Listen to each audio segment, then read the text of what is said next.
Yalan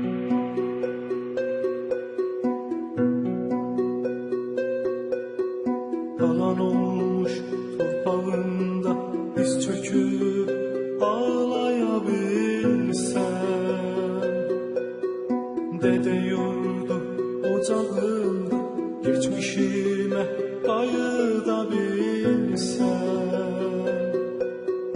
Yalan olmuş torpağında diz çöküp ağlayabilsem,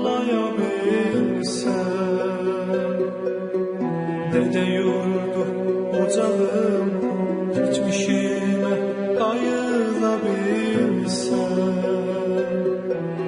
Geçti ömrüm ocağında, kırk kızında, tuş suyunda, cıdır düzü gulaplığında.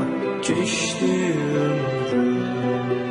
Tanı kardeş tanıyırdı etenini el-obama, Azerbaycan torpağını, Qarabağını. Bu Şuşadır, bu Laçındır, bu Kəlbəcər, bu Ağdamdır, Füzulidir, Xocalıdır, Qarabağımdır.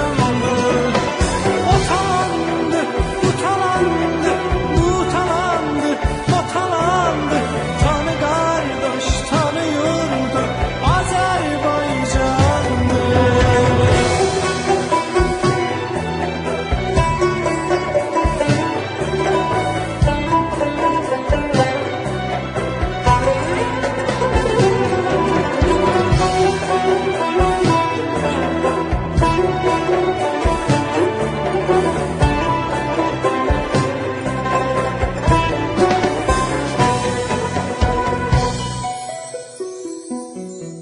Talan olmuş torpağında diz çöküp ağlayabilsem, dede yurdu ocağında geçmişine kayıdabilsem. Geçti ömrüm kucağında, kırk kızında, tuş suyunda, cıdır düzü yuvaklığında. Geçti ömrüm.